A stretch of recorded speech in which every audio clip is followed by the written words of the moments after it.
Hello, so students, finally we have come to the last lecture of this three-dimensional geometry. Okay, and what is that? The topic is plane containing the line. मतलब if a line is lying in the plane, then what will be the conditions? So this topic now becomes very easy. Okay, this theory portion is very simple, and in most of the examination they ask only this theory portions. Okay, so let's see the condition when a line is lying in the plane. So what is the equation of the plane? Plane equation is this one. Suppose ax plus by plus cz plus d, that is equal to 0. If the plane equation is ax plus by plus cz plus d equal to 0, that means the direction ratios of normal's direction ratios will be a comma b comma c. So this is clear. So this is plane 1. Okay, fine. And let's have the equation of line, that is x minus x1 by alpha, y minus y1 by beta, and z minus z1 by gamma. So this is the equation of lines. Okay, this is line 2, right? So from this we can identify that the alpha, beta, gamma direction ratios of line, alpha, beta and gamma direction ratios of line, and the line is passing through the point having the coordinate x1, y1 and z1, correct? So this equation of line suggests that the direction ratios of the line are alpha, beta and gamma along x-axis, y-axis and z-axis respectively, and of course this line is passing through the points x1, y1 and z1, correct? Now our topic is that if suppose that this plane contains this line, correct? So if this line is over here, right, if this line is over here, that means this normal and these lines will be perpendicular to each other, and because of that we will get the number 1 condition. And what is that? A into alpha. Okay, the number 1 condition is A into alpha plus B into beta plus C into gamma, that is equal to 0. This is the number 1 condition. Okay, why? Because the plane containing the line के direction ratios alpha beta and gamma है, और plane के normal के direction ratios alpha A B और C है, और normal और ये लाइन दोनों एक दूसरे के ऊपर परपेंडिकुलर होंगे, तो कोई इशू नहीं. Number 1 condition. And as this line is passing through the points x1, y1, z1, and because of that the plane will also pass through this point, so therefore this point will also satisfy the equation of the plane that will give our second condition, right?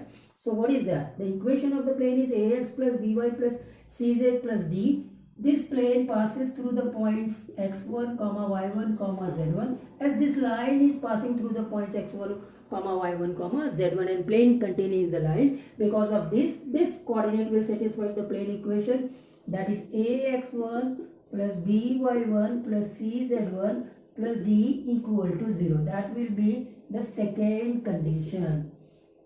तो students बस आप इन 2 conditions को note करके रख लीजिए, बस यहाँ से ही आपके सारी बातें क्लियर हो जाएगी, मतलब क्वेश्चन आपको यहीं से जनरेट हो जाएंगे, करेक्ट है? Fine. So whenever plane containing the lines, we will have these 2 situations, that is a alpha plus b beta plus c gamma equal to 0, ax1 plus by1 plus cz1 plus d equal to 0. आप इसको language में कैसे याद रखेंगे कि अगर line plane के अंदर है तो इसका मतलब जो नॉर्मल है और जो लाइन है वो एक दूसरे के ऊपर परपेंडिकुलर होंगे, इसलिए वो परपेंडिकुलर 2 लाइंस के परपेंडिकुलर होने की जो कंडीशन है वो यहाँ वर्क कर देगी, करेक्ट है? और क्योंकि लाइन जिस पॉइंट से पास होगा उन सभी पॉइंट से प्लेन भी पास होगा, बस उसके कारण से दूसरी सिचुएशन आ जाएगी, दैट्स ऑल. सो अब स्टार्ट करते, यही कंडीशंस के ऊपर क्वेश्चन आया है 2016 में से, तो मैं स्टार्ट कर रहा हूँ उसी से, ठीक है? देखिए ये लास्ट टॉपिक है 3-डायमेंशनल ज्योमेट्री का, और ये बहुत हाईली इम्पोर्टेंट है एडवांस लेवल के क्वेश्चंस के लिए. एडवांस के पेपर में इसके ऊपर जरूर क्वेश्चंस आता है. तो पहला तो स्टार्टिंग में बोला था कि वो आपको टेस्ट करता है, आप बहुत पेशेंस लूज करते पढ़ते जाते हैं, और लास्ट के टॉपिक इजी होते हैं, लेकिन आप चूंकि वहां तक जाते अपना पेशेंस लूज कर जाते, आप उसको क्विट कर लेते और क्वेश्चन वहीं से आ जाते. देखिए ये क्वेश्चन कितना आसान है. आपने लाइन कंटेनिंग प्लेन में सिर्फ 2 सिचुएशन देखिए, उन 2 सिचुएशंस को अप्लाई कर दीजिए, आपके क्वेश्चन सॉल्व हो जाएंगे. दूसरा चीज, फिर यहाँ मैं एक क्वेश्चन कराऊंगा finding the equation of the plane containing the line and passing through the points. तो किसी भी प्लेन को डिटरमाइन करना है तो एक पॉइंट जहाँ से वो प्लेन पास हो रहा है और उसके डायरेक्शन को डिफाइन करने के लिए उसके नॉर्मल होना चाहिए, बस बात खत्म हो जाती है। चलिए इस क्वेश्चन में आते हैं। If the line x minus 3/2 equal to y plus 2/-1 equal to z plus 4/3 lies in the plane. चलिए प्लेन का इक्वेशन क्या है, ये प्लेन है, ये प्लेन का इक्वेशन है lx plus my minus z minus 9 equal to 0। ये 9 को इधर ला लिया, तो यहाँ से ये पता चलता है कि ये जो डायरेक्शन रेशियोज होंगे नॉर्मल के डायरेक्शन रेशियोज हो गए l फिर m और ये -1, करेक्ट, l m और -1 ये नॉर्मल के डायरेक्शन रेशियोज हो गए। ये बात यहाँ से क्लियर होती है प्लेन के इक्वेशन से। अब ये प्लेन के अंदर में ये लाइन है, चलिए ये लाइन देख लीजिए, ये लाइन है, ये लाइन के डायरेक्शन रेशियोज, इस लाइन के डायरेक्शन रेशियोज यहाँ से पता चलेंगे, 2 है, -1 है, 3 है। अब ये लाइन इस प्लेन के अंदर है, नॉर्मल प्लेन के ऊपर परपेंडिकुलर होता है, ओवरऑल नॉर्मल और ये लाइन एक दूसरे के ऊपर परपेंडिकुलर है, तो वो दो लाइंस परपेंडिकुलर की कंडीशन लग जाएगी 2 इंटू एल प्लस फिर m इंटू -1 मतलब -m, ठीक, फिर 3 इंटू -1 मतलब -3 that is equal to 0। Equation number 1 पहली सिचुएशन आ गई है student. And as this line is passing through the point, ये पॉइंट जिसके की कोऑर्डिनेट 3, ये +2 है तो -2 हो जाएगा कोऑर्डिनेट में, और ये +4 है तो -4 हो जाएगा कोऑर्डिनेट में। As this line is passing through the 3, -2, -4 and line is contained by the plane, so automatically this plane passes through this point, so therefore this point will satisfy the plane's equation। तो अब ये point plane की equation को satisfied करेगा, तो क्या situation आएगी, 3 into L, x के जगह 3 रख दिए तो 3 इंटू एल, 3l हो गया, देन -2m हो गया, ठीक है। और फिर यहाँ से आ जाते हैं माइनस इंटू माइनस, ये माइनस इंटू माइनस +4 हो जाएगा, +4 और ये फिर -9 दैट इज इक्वल टू 0। तो इसको सिंप्लीफाई करके 3l - 2m -5 that is equal to 0, ये इक्वेशन नंबर 2, करेक्ट है। तो अब ये दो इक्वेशन अननोन वेरिएबल इसमें l और m है, और आपको l² प्लस m² की वैल्यू निकालनी है, मतलब आप l और m की वैल्यू निकाल लीजिए। क्लियर है के बाद फाइंड स्टूडेंट्स, तो आप इसको तो 10th क्लास के कंडीशन में सॉल्व कर सकते हैं, दो अननोन है, दो इक्वेशन है, कोई इश्यू नहीं है। ओके, यहाँ -2m और यहाँ -m है, तो एक काम करो, इक्वेशन 1 को 2 से मल्टीप्लाई कर दो, तो ये हो जाएगा 4m -2m -6 इक्वल टू 0, और ये इक्वेशन है 3l -2m -5 इक्वल टू 0 है। तो अब आप इसको सब्ट्रैक्ट कर दीजिए, तो ये बन जाएगा माइनस, ये बन जाएगा प्लस, तो ये कैंसिल, ये बन जाएगा प्लस, 4l - 3l मतलब l -6 और +5 मतलब -1 इक्वल टू 0, तो l इक्वल टू 1 आ गया। ये इक्वेशन को कैसे सॉल्व करना है 10th क्लास में आपने बहुत सॉल्व किया होगा, कोई इशू नहीं है। l इक्वल टू 1 आप किसी भी इक्वेशन में रख दीजिए, चलिए यहाँ पे रखते हैं l equal to 1, l equal to 1 रखेंगे तो कितना आएगा 2 -m -3 इक्वल टू 0, तो आपको 2 - 3 इक्वल टू m, यहाँ से m इक्वल टू -1 हो गया, तो m -1 है, l 1 है, l² plus 1² 1 + 1 that is equal to 2 आएगा, और ये आंसर ऑप्शन सी। तो देखिए ना कितना आसान क्वेश्चन है, करेक्ट है। आसान इसीलिए क्योंकि आपने सिर्फ थ्योरेटिकल कॉन्सेप्ट को यूज किया है। सिंपली किस कंडीशन में कोई प्लेन लाइन को कंटेन करता है, या लाइन प्लेन के अंदर है तो क्या सिचुएशन होगी, दो सिचुएशन होगी भाई साहब, और वो दो सिचुएशन क्या थी वो हमने देख लिया, करेक्ट है ना, उसके बेस पे ही क्वेश्चंस आ गए। चलिए अब दूसरे क्वेश्चंस करते हैं, जिसमें कि हमको प्लेन के इक्वेशंस को फाइंड आउट करना है, जब प्लेन एक पॉइंट से पास हो रहा है और एक लाइन उसके अंदर है तो, ठीक है। और अब आ गए हम इस मेन क्वेश्चंस के ऊपर, और आपको ये पता होना चाहिए कि प्लेन के इक्वेशंस को डिटरमाइन करने के लिए एक पॉइंट होना चाहिए जहाँ से कि वो प्लेन पास हो रहा है, उसके नॉर्मल के डायरेक्शन रेशियोज पता होना चाहिए, करेक्ट है। देखिए अब ये क्या है, find the equation of the plane passing through the line x - 1, 5 y + 2/6 z - 3/4, इस लाइन को कंटेन कर रहा है इसका मतलब, and also passing through the point 4, 3, 7। तो एक पॉइंट से पास होता है और डायरेक्शन रेशियोज नॉर्मल के मालूम है, तो प्लेन को कैसे डिटरमाइन करना है हम पहले देख चुके।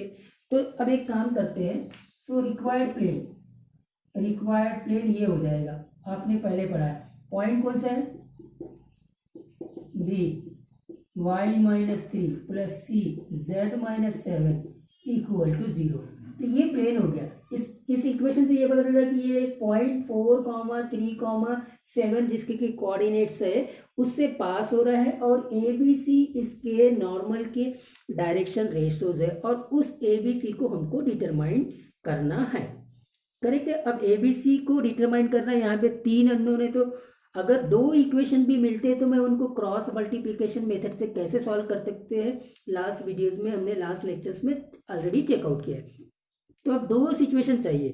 अब 2 सिचुएशन कैसे मिलेगी, यहाँ से मिलेगी, क्योंकि इस प्लेन में ये लाइन है, ठीक है। तो ये लाइन और इसके नॉर्मल दोनों एक दूसरे के ऊपर परपेंडिकुलर हो गए। मतलब यहाँ से clearly 5 into A plus 6 into B plus 4 into C equal to 0। ये एक कंडीशन हो गई जब लाइन और नॉर्मल दोनों एक दूसरे के ऊपर परपेंडिकुलर है, ठीक है सर।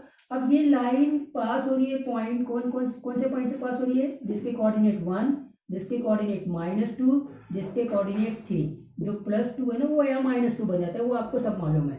तो 1, -2, 3 इस प्लेन को सेटिस्फाइड करेगा, सेटिस्फाइंग 1। तो क्या हो जाएगा, अभी देखो इसको 1 रखा, 1 - 4, हाँ सीधा 1 - 4 कितना होता है, -3 है, ठीक है। कैलकुलेशन डायरेक्टली -3 है, ठीक है साहब। यहाँ प्लस, अब आते हैं y को अपन ने रखना है -2, तो -2 - 3 कितना होता है, -5। तो ये बन गया आपका -5b, ठीक है। अब आते 3 को, 3 यहाँ रखेंगे, 3 - 7 कितना होता है, -4। तो ये बन गया -4c that is equal to 0। Correct है। अब ये बन जाएगा आपका इक्वेशन नंबर 3। चलिए लिख दीजिए इक्वेशन नंबर 3, कोई इशू नहीं होना चाहिए, ठीक है। आप चाहे तो इसको माइनस से मल्टीप्लाई करके खत्म कर सकते, कोई इशू नहीं है, काय को एक स्टेप और बढ़ा लेते हैं। अब आपके पास में 3 अननोन है, 2 इक्वेशन है, क्रॉस मल्टीप्लीकेशन मेथड आ जाएगा, करेक्ट। हाँ जी, तो ए के नीचे में डिटर्मिनेंट माइनस बी के नीचे में डिटर्मिनेंट सी के नीचे में डिटर्मिनेंट। अब डिटर्मिनेंट कैसे डिजाइन करना है वो आपको सबको मालूम है। चलिए ए लेते हैं, तो फिर ये दोनों में से इसको हटा दीजिए, तो यहाँ बचा 6, यहाँ बचा 4, 6 और 4, यहाँ बचा -5, यहाँ बचा -4, -5 -4, ठीक है। अब ये -b के नीचे का डिटर्मिनेंट को डिजाइन करते हैं, तो इसको और इसको छोड़ देते हैं। यहाँ बचा 5, यहाँ बचा 4, this is 5, this is 4, this is -3, this is -4, correct. अब आते सी में, सी में आ गए तो ये 5 और 6 हो गया, और ये -3 और ये -5 हो गया, काम खत्म, करेक्ट। तो अब आप कैलकुलेट कर लेते हैं, बहुत आसानी से आप कैलकुलेट कर लेंगे। तो ए के अपॉन में, ठीक है, ए के अपॉन में डायरेक्ट करते हैं, -24, 6 इंटू ये -24 और फिर एक माइनस है, फिर से माइनस प्लस हो जाएगा 20, करेक्ट है। तो ये हो जाएगा -4। कैलकुलेशन देख लीजिएगा, अक्सर मैं कैलकुलेशन गड़बड़ करता हूँ। -4 that is equal to -b upon, ठीक, ये चीज हो गई है फाइन। अब इसमें आते हैं सेकंड वाले में, ये है -20, एक माइनस है तो प्लस बन जाएगा, 4 3 जा 12, तो ये बन गया -8। तो यहाँ आ गए -8, ये माइनस माइनस कैंसिल कर देता हूँ, बीच कर देता हूँ, तो ये कैंसिल कर दिया, सिंपली ये b अपॉन 8 हो गया, करेक्ट फाइन। अब आते हैं नेक्स्ट पे, that is equal to c upon, इधर आते हैं -25, ठीक है, -25 एक माइनस है तो प्लस बन जाएगा 18 है, इसका मतलब -7, करेक्ट है क्या, हाँ -7, करेक्ट, ठीक ठीक ठीक, -7। तो अब आपको ए बी सी मिल गया स्टूडेंट्स। ए बी सी क्या मिला, ए मिला -4, बी मिला 8, सी मिला -7। इसके कॉन्सेप्ट में पहले ही बता देखो, यहाँ प्रोपोर्शनलिटी ऑफ कांस्टेंट लेने की बिल्कुल जरूरत नहीं है। ए इक्वल टू -4 के और बी इक्वल टू 8 के, समथिंग लाइक दैट, क्योंकि के फिर से कैंसिल आउट हो जाता है, तो कोई इशू नहीं है, डायरेक्टली आप लिख सकते हैं इक्वल टू माइनस, और वो भी आप ए बी सी की वैल्यू रख दीजिए, प्लेन पे काम खत्म हो जाता है। ये हो जाएगा -4 इंटू x -4, अच्छा b कितना आया 8 + 8 इंटू y -3, c कितना आया -7 into z-7 equal to 0। Equation मिल जाएगा, -4x + 16 + 8y 24 -7z plus 49 that is equal to 0, minus 4x plus 8y minus 7z।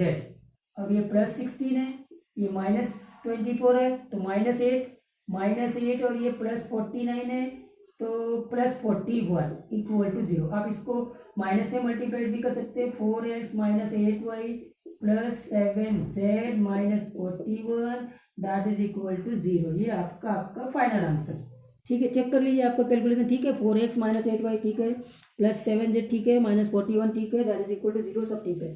तो स्टूडेंट्स ये आ गया हमारा इक्वेशन ऑफ द प्लेन। तो आपने देखा कैसे इसको हमने